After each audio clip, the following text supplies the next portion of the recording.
sabe, como a gente já viu em todas as nossas aulas, que matéria é tudo aquilo que ocupa um lugar no espaço e tem massa ou volume.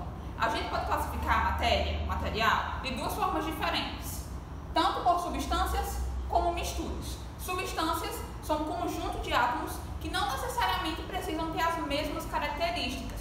Nós temos dois tipos de substâncias, as simples e as compostas, ok? Misturas, nós também temos dois tipos, mas é importante antes saber o que é mistura. Mistura é o agrupamento, o conjunto de substâncias, tudo bem? Como já dito, nós temos dois tipos de substâncias, as heterogêneas e as homogêneas. As misturas heterogêneas são aquelas que contêm mais de uma fase. Já as misturas homogêneas contêm apenas uma única fase. E como a gente já viu, fase é a parte visível de uma mistura, aquela parte que a gente consegue enxergar, ok? Então, por exemplo, exemplos de misturas que são heterogêneas. Como eu sempre venho falando para vocês, a água e o óleo são misturas heterogêneas. A gente consegue enxergar aquela divisão da água e do óleo. Um exemplo para misturas homogêneas é, por exemplo, a água e o sal. Quando misturados, a gente não consegue ver nenhuma divisão entre água e sal. Por isso, a água e o sal são classificados como misturas homogêneas. Ok, até aí? Tudo bem? Separação de misturas.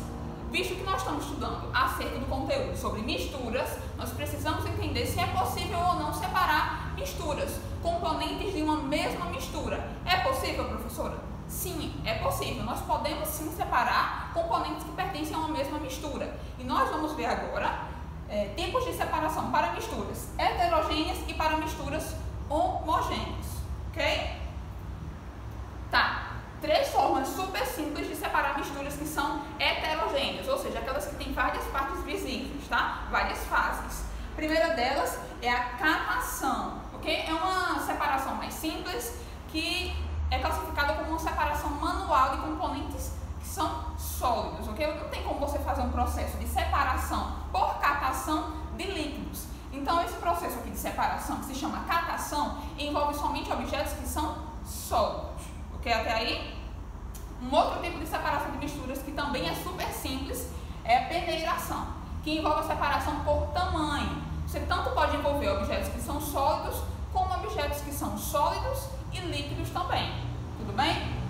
Um outro tipo de separação de mistura é a filtração, que utiliza o filtro para separar esse tipo de mistura.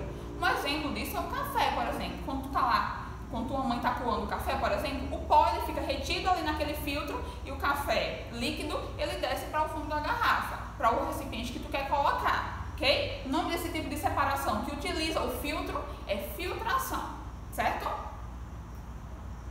Um outro tipo de separação que envolve as misturas heterogêneas é a dissolução fracionada.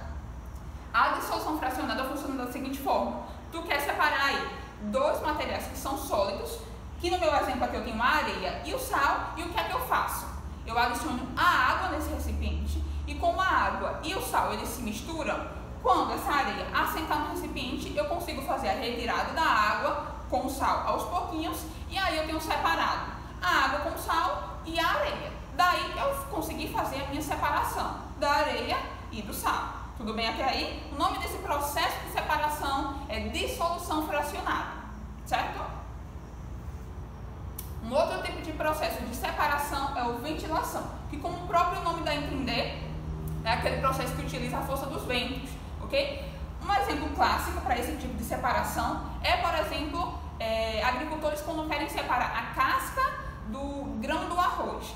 Não sei se vocês sabem, mas o arroz ele tem uma certa casca. Para a gente conseguir tirar aquela casca, é utilizado esse processo aqui, ó, de separação de misturas, que só funciona para sólidos, ok? Então, quando você quer tirar o arroz daquela casquinha, então você utiliza esse processo aqui, ó, de ventilação, ok? Só lembrando, esse processo de ventilação, de separação de misturas, só funciona para materiais que são sólidos, ok? Separação magnética. Como o próprio nome já diz, esse processo envolve materiais que são ferromagnéticos, ou seja, que se atraem por ímãs, ok? Então, toda vez que tu quer separar alguma coisa que é atraída por ímãs, ou seja, são materiais que são ferromagnéticos, aí tu utiliza esse processo de separação aqui, a separação magnética, que é o que o material ele é atraído por ímãs, certo? Centrifugação. Esse processo é muito utilizado em laboratórios médicos. Por exemplo, quando os médicos querem separar o plasma, que é a parte mais líquida do sangue, das células sanguíneas, eles utilizam esse tipo como eu posso dizer, de máquina, que a gente chama de centrífuga. O que é que essa centrífuga faz? Ela faz um movimento de rotação com o recipiente que tu quer separar, com o conteúdo dentro do recipiente que tu quer separar, que no nosso caso aqui vai ser o plasma das células sanguíneas. Aí esse recipiente aqui na centrífuga, ele entra com um processo de rotação bem rápido. Aí depois desse processo, o plasma, que é a parte mais líquida do sangue, fica separado das células sanguíneas, tá? Então esse aí é o processo de separação de misturas que envolve a centrifugação, ou seja, esse movimento de rotação do material, certo? Um outro tipo de separação de misturas é a decantação. No meu exemplo, eu trouxe aqui a areia e a água. E esse processo de separação envolve a densidade dos materiais, ou seja, o peso dos materiais. Quanto mais pesado aquele material for, ele tende a ficar mais embaixo do recipiente, não é isso? Que é o caso da areia, como a gente tem aqui. Já que a areia ela é mais pesada que a água, ela tende a ficar aqui, ó, no final do meu recipiente. Aí a gente consegue fazer a separação. A gente retira a água aos pouquinhos quando a areia está assentada e a gente consegue passar essa água para um outro recipiente. E aí a gente faz a separação desses componentes de uma mesma mistura. Okay? Então a decantação é simplesmente um processo de separação de misturas que envolve densidade, ou seja, a diferença do peso entre os componentes de uma mesma mistura. Ok? Destilação simples. Esse processo aqui, que é chamado de destilação simples, é basicamente o seguinte: envolve a diferença na temperatura de ebulição de determinados materiais. No meu exemplo aqui, eu vou citar a água e o sal. Por exemplo, se eu quero elevar a temperatura dessa mistura de água e sal, o que é que eu faço? Coloco no fogo um pouquinho de água e o sal, e se eu quero separar, eu deixo a água evaporar e vai reter ali na minha panela o restante do sal. Daí eu fiz o quê? A separação entre a água e o sal. Esse processo, lembrando que envolve os diferentes tipos de temperatura de ebulição. A gente consegue fazer essa separação porque a água e o sal têm diferentes tipos de temperatura de ebulição. E só lembrando, o que é ebulição? Então, gente, como eu estava dizendo, ebulição é a passagem do estado líquido para o estado de vapor, tá? Então, esse tipo aqui de separação de misturas, que é a destilação simples, envolve os tipos diferentes de temperatura de ebulição. Ok? Tudo bem até aí?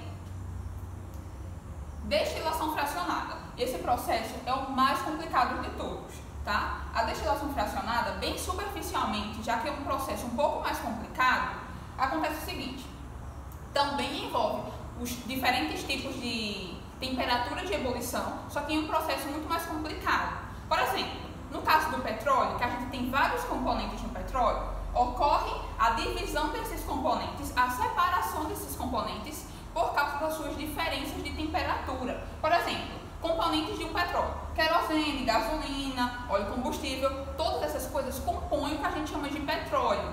Como essas substâncias que compõem o petróleo têm suas temperaturas de ebulição diferentes, a gente consegue separar essas substâncias que pertencem ao petróleo a partir da diferença de temperatura entre essas substâncias. Tudo bem até aí? Então, na aula de hoje, a gente viu como a gente consegue separar diferentes tipos de misturas, tanto misturas heterogêneas como misturas homogêneas, tá? Não esqueçam que as misturas heterogêneas têm processo de separação diferente das misturas homogêneas. Lembrando que as misturas heterogêneas são as misturas que têm mais de uma fase, ok? São as misturas que têm mais de um componente. Já as misturas homogêneas são aquelas que têm apenas um único componente. Ok? Até aí? Tudo bem? Não esqueçam que conceitos super importantes com relação a tudo que a gente já estudou até agora. Substâncias é o conjunto de átomos que não necessariamente precisam ter as mesmas características, tá certo? E a gente tem dois tipos de substâncias: as simples, que são formadas por um único elemento químico, e as compostas, que são formadas por mais mais de 2 elementos químicos. Ok, até aí? Lembrando que, como é que a gente faz para distinguir se eu tenho um único elemento químico ou mais de um elemento químico? A gente tem que se atentar com relação à representação desse elemento químico. A representação do elemento químico é assim. Se você tem uma letra maiúscula, ali corresponde a um único elemento químico. Se você tem uma letra maiúscula do lado de uma minúscula, ali também você tem um único elemento químico. Agora, se tu tem uma letra maiúscula junto com uma minúscula, ali tu tem a representação de 2 elementos químicos, tá certo? Então, sempre que eu tenho mais de uma letra maiúscula aí na minha substância, isso quer dizer que essa substância é uma substância composta, tá certo? Só relembrando, misturas. O que é misturas? É o conjunto de substâncias simples, ou o conjunto de substâncias puras, certo? Como a gente já viu. Quais são os tipos de misturas? A gente tem as misturas homogêneas e as misturas homogêneas. Como eu faço para diferenciar, professora, esses 2 tipos de misturas? Funciona o seguinte: as misturas heterogêneas são aquelas que apresentam apenas mais de uma fase. Já as misturas homogêneas são aquelas que apresentam uma única fase. Lembrando que fase é a parte visível de uma substância, tá certo? Tudo bem até aí? Não esqueçam de estudar no livro de vocês os diferentes tipos de separação de misturas. Tem lá, tudo bem explicadinho, do jeito que eu fiz aqui com vocês. É super importante vocês assistirem essas aulas e também acompanharem no livro didático de vocês. Não esqueçam de resolver os exercícios do livro que correspondem a esse conteúdo que a gente já deu até aqui, ok? Esse conteúdo da aula de hoje foi um conteúdo novo, que a gente não viu na sala de aula, por isso é super importante você, se não entendeu muito bem, voltar essa aula do início e assistir novamente, tá certo? Não esqueçam de refazer os exercícios do livro, mesmo aqueles que vocês já fizeram, e também fazer os exercícios que correspondem a esse conteúdo aqui que a gente já viu, tá certo? É isso, compartilha com teus amigos, para eles assistirem também essa aula. Não esqueça de rever esse vídeo várias vezes, tá certo? Se você não entendeu muito bem.